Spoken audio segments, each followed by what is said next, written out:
that comes out every year. A really interesting, it doesn't move that much over the years, but it's a really interesting kind of look at, so who does the average punter really trust? And if you look at the top, we've got paramedics and firefighters, people who have a sort of altruistic kind of sense of altruism about what they do. They do stuff not just for themselves, but for the benefit and the greater good of society. Yeah, and there's kind of an interesting lesson in that. The more self-serving you get, like call center operators, you're just there to harass you and spoil your dinner, and door-to-door salespeople, and lo and behold, company CEOs as well. Then the less we trust them. And I think the whole trust thing at the moment, it plays out through different ways. I think trust in big business just after the GFC plummeted. And in fact, I know that the Edelman do a trust index barometer around the world, and currently the least trusted source of advice about a company is the CEO. Okay, fact. And it's sitting at about 34%. And it's gone down by 14 percentage points in the last 12 months. It's the single biggest decline in trust in the history of the Edelman Trust Index, So it's kind of like, wow, this is pretty interesting. And if you look at the list here, we've got, journalists, we've got priests sitting at number 26. But I think priests are going to go through a bit of a hard time. And we do have a royal commission that's going to be going on for 3 years. If you think about the role of religion and priests, for example, in our community, in our lives, I think really, just being objective about it, I think the whole trust that we would have had in that institution, if you like, is going to be severely undermined. And that's what's kind of going on in our world a lot. The finance is the least trusted industry, by the way. Just, I know some people from finance in here. And it's not because they, necessarily behave in any different ways, but they are almost a sort of manifestation, some symbolism of, what big business is all about. It's the banks, yeah? And of course, post-GFC, there's this sort of noise that's going on. And you've probably seen some of this. In fact, right now, down here in Martin Place, there's about 3 people occupying Sydney at the moment, okay? So this little protest is out there, but we don't see people on the streets in Sydney going, we are the 99%, but we certainly see people in Sydney having this conversation, and people in Australia, this conversation, yeah. I work 60 hours a week. The head of my company makes my entire yearly salary every 2 weeks. I'm the 99%. And that comes out a lot in the media. Every time there's a story around the kind of monies that's being paid to people, and it comes up a lot. Should the government intervene and control this? And was the average punter sitting there going, you know what? It's all a big con, and I'm not feeling very special. I'm not really feeling part of this whole deal. Okay, so that's the whole trust thing, yeah? So the average punter out there, we're talking about customer experience. Let me go back to Peter Drucker. So Peter Drucker, all kind of, let's go back to the principles of what it's about. And he said famously, the purpose of business is to create and keep a customer. And that's like, wow, okay, that's pretty good, So we kind of create them and then we keep them, yeah? And forever. And that's kind of how you grow your business. And the transaction you have with the customer is not the end of the relationship, it's the beginning of a relationship and a mutually rewarding thing that's going to go on for time. So the question therefore is, okay, now we're getting into consumers are people. The question is, what do people want? Okay, it's a very fundamental marketing question. So, they don't trust big business, we want to give them a great experience, we want to keep them and so we keep their loyalty. So what do people want? Now, you'll notice that I'm using the people word here. I'm not saying what do consumers want, okay?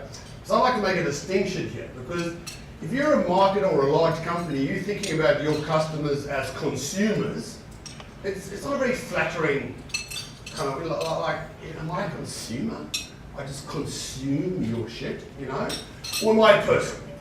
And, on the left here, we've got this sort of barcode, institutionalized way of understanding our customers and consumers, which is typically the approach we use. And there's a lot of segmentation that comes into this, putting people into groups and clusters.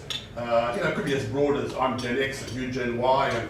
But the truth is I'm a bit of Gen X and Gen Y, and I'm a young baby boomer, all in the same minute. Don't just put me in one of those boxes. Ready, okay? Now I can do a study, a segmentation study of everybody in this room based on where you live, what car you drive, and it might have some interesting applications for a Bohemian Media online strategy, okay? And that's great.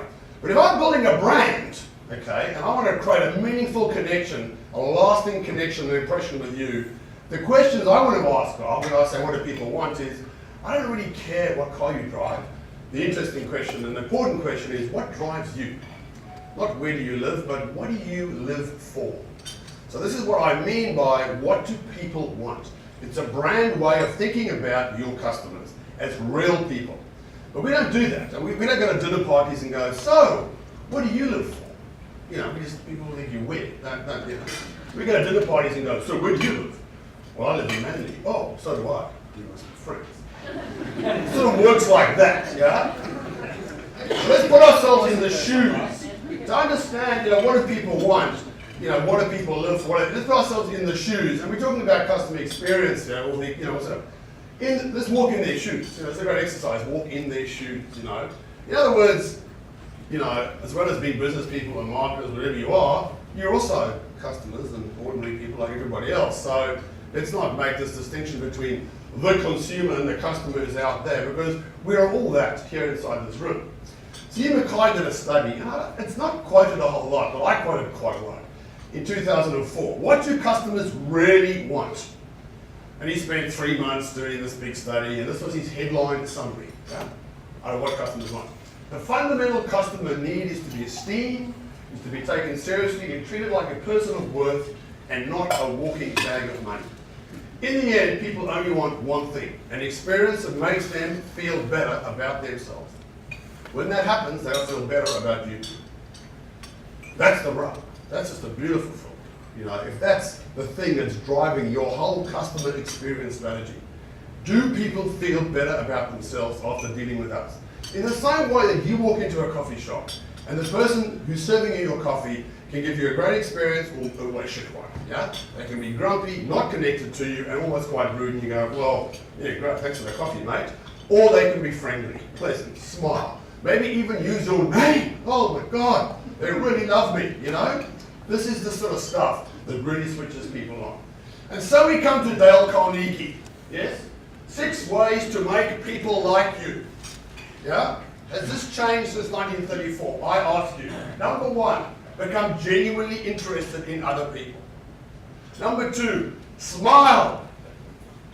Wow, isn't that, you know, smile. Remember, number 3, that a person's name is to that person the sweetest and most important sound in any language. Number 4, be a good listener. Encourage others to talk about themselves. Number 5, talk in terms of the other person's interests. And number 6, make the other person feel important and do it sincerely.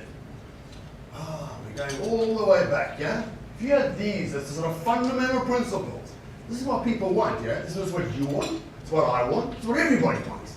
This is not rocket science, guys, and yet, when we put on our marketing business hat and our segmentation studies, we get caught up in all that shit. We forget the humanistic stuff, the stuff that really makes people want to do business with you and want to become a customer. In other words, there's a concept going on here which is high tech and high touch. And I think this is a very important distinction to understand, that a lot of technology will drive the kind of experience you're giving your customers. And that's fantastic. But I would say the more high tech the world becomes, the more high touch it needs to be. You cannot build a deep, meaningful, lasting relationship purely relying on technology.